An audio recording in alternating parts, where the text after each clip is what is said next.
All right, so here's the fork in the road. Will Dr. Michelle Dow blow the whistle, or will she continue in her, with her pension plan, the brick mansion, and the lakefront estate? Well, if we know, we could take an educated guess that she will certainly not, and she will, protect her fellow abortionists by continuing on with the deception.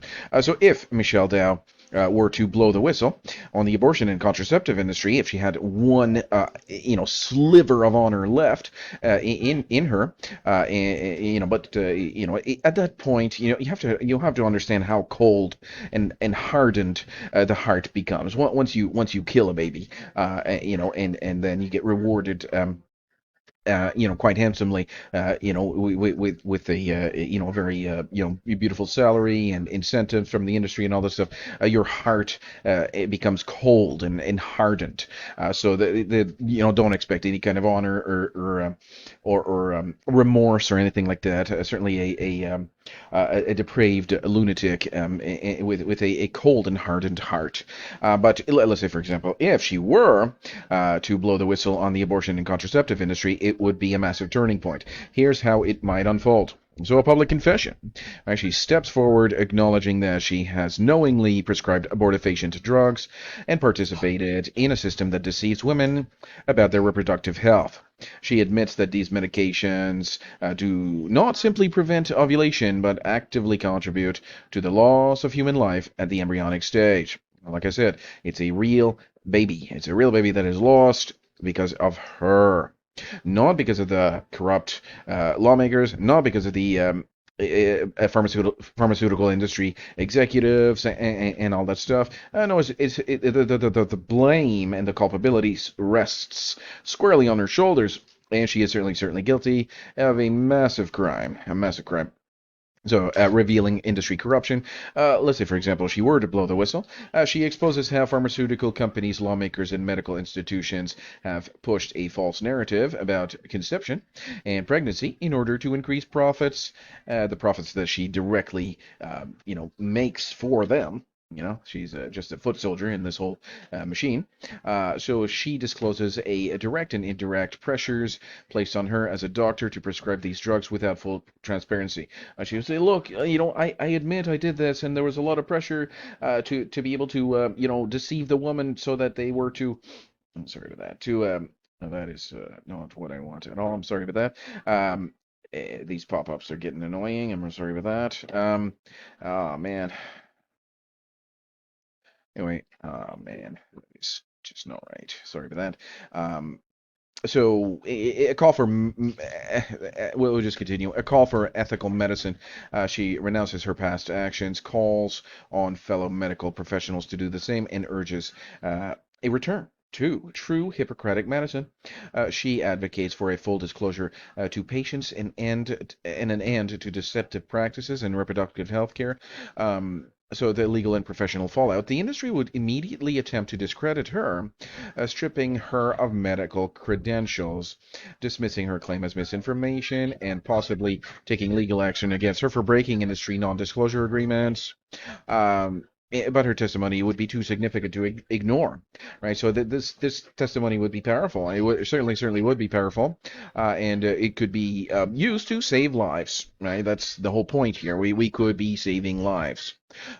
We could be saving the destruction of an entire culture. That's how not just one life or two, but we could be making sure that the entire culture doesn't get destroyed.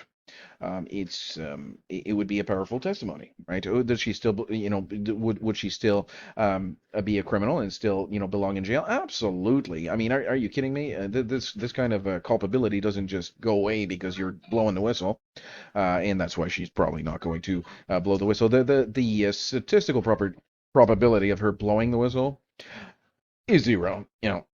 She's going to continue with her, very nice pension plan, her brick mansion, and like I said, if she's tired of the exceedingly luxurious brick mansion, well, she just goes to her lakefront estate. And if she's tired of that, well, she goes on her many vacations that she's too busy posting on her social media page, and going to Cuba and France and all this stuff, these beautiful European adventures and all this stuff. Whatever she wants to do, she can do whatever she wants because she's an exceedingly wealthy abortionist. Um, the foot soldier of the corrupt politicians and the pharmaceutical giants. So if she had an ounce of honor and any type of morality, she would certainly blow the whistle here. That's the point of this video. So cultural and political shockwaves. Pro-life and ethical medical communities would rally behind her, using her statements as irrefutable evidence that the industry has been built on lies. Well, there already is irrefutable evidence that the industry has been built on lies, but it would certainly help. To put the lawmakers and to put the culpability on the lawmakers that have been bribed by the industry giants. So lawmakers, under pressure from the public, might launch investigations into pharmaceutical companies and abortion providers. Real lawmakers, not the bribed, dishonorable, politician. Real lawmakers, right? And real, attorneys general that will launch investigations into how the pharmaceutical industry bribed lawmakers and got their foot in the door. Right, the door that did not belong to them. It belongs to the people, the same people that were killed. Right, that's the thing. Whose door does it belong to? The door belongs to the people that were, and now they're dead. Right, and that's the thing. They are dead. The people died because of directly because of Dr. Michel Dow. Oh, what a story! What an absolute bombshell of a story. The beginning to the end, right? With a high-profile whistleblower from within the system, more doctors feel emboldened to speak out. Patients would start demanding the truth. The abortion industry, reliant on secrecy and deception, would struggle to maintain its control. Again, not the surgical abortion and all this stuff where you can actually see the baby's face. No, this is the birth control pill, which does not prevent the conception. The baby will be surviving and naturally progressing until a period about 6 to 9 days or so. And they will say, oh, the blastocyst failed to implant. But the actual truth of the matter is that the baby boy or baby girl will be, continuing with the natural stages of development, and will die due to these birth control pills, which do not prevent conception. It does not stop the ovulation. It actually just kills the baby in the later stage of implantation.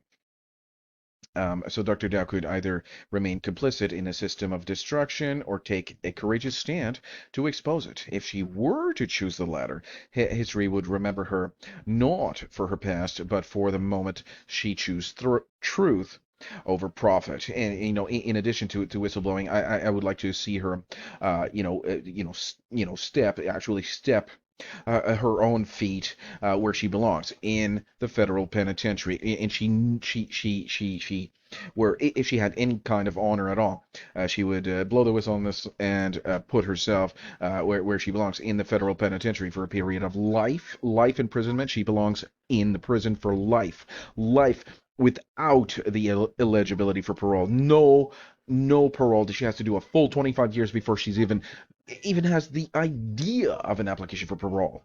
This is a murderess, and she used the corrupt system that the lawmakers were being bribed by the industry giants, and she's lying to these women, deceiving her, pretending that the pregnancy starts at implantation and the blastocysts fail to implant. What a story! What an absolute shocker!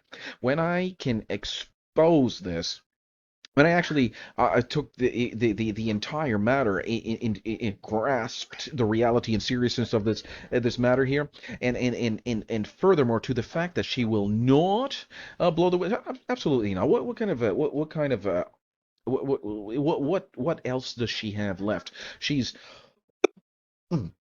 She's there putting herself on the national news from coast to coast to coast. Her face was seen from the west coast, right, the Pacific Ocean to the Arctic Ocean to the Atlantic Ocean on the national news of Canada as a pillar of the community, as a hero. She's the medical director of the Clare Health Center. She's a murderess. And she's a foot soldier for the abortion industry. It's so incredible.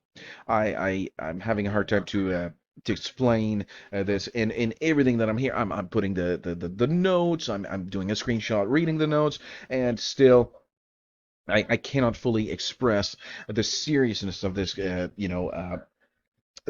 situation, right? And my grandmother, my grandmother surely is spinning in her grave. Um, begging her to stop this madness, blow the whistle on this really horrible industry that will destroy the Acadian culture. All right, and that's my grandmother. She's living right next to my house. When I was growing up, I could just we'll just walk to my grandmother's house. I just go see her. Usually every day I go see her. And she was a very very nice grandmother. And Dr. Michel Dow would also go visit my same grandmother and also call her grandmother. It says shivers up and down my spine just to think about that she is like my direct family member. It's ridiculously close, and I am just I'm shocked. I'm absolutely shocked. I first of all, you have to learn about this. The first thing that you have to do, you have to learn about uh, what she actually done, right? So she's prescribing birth control. Well, where's the illness? Well, the illness is, well, the natural, fertility. Is that the illness, right? That you need to cure natural fertility. And so what are these drugs? Well, they do not prevent the ovulation, and they do not stop the conception. They just kill the baby at the later stage, a very natural and healthy stage of development, which is the implantation. It just kills the baby. The baby will, the blastocyst will fail to implant. No, the baby boy or the baby girl will die because of you, Dr. Michel Dow. Ridiculous, ridiculous. And she's certainly culpable. There's guilt here. There's certainly blood that is crying from the ground, and the blood is squarely on her hands. And the legal culpability, there's legal culpability, and certainly a case for a civil, a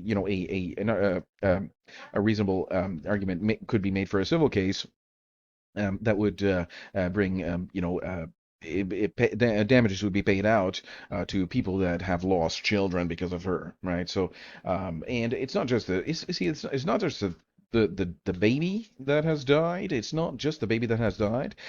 It's actually the children of that baby that could have died, and the grandchildren and the grandchildren. So that entire family lineage. Into the future, into the 120, 100, 200, even 500 or 1,000 years is gone forever because of this what she wants to have a nice brick mansion and a lakefront estate. That's how greedy she is. And oh sure, the pharmaceutical giants and corrupt lawmakers that took in bribes are laughing, but she is certainly the guilty one. She is certainly the guilty party that will and here's the good thing is that the abortion, this kind of nonsense will end at some point. But let's say, for example, she were to blow the whistle, um, it would really be a step forward. But I mean, she still would, belong in the prison. I mean, there's no doubt in my mind that she is guilty and belongs in the federal penitentiary for a period of 25 years. This is a very very dangerous woman, very very dangerous woman, a serious criminal, beyond the likes of what Lawfer and Robert Pickton and Ted Bundy and Richard Ramirez and Jack the Ripper. I mean, this is history in the making here. This is certainly one of the greatest killers of all time. I mean, and there's many more like her, which is even sadder.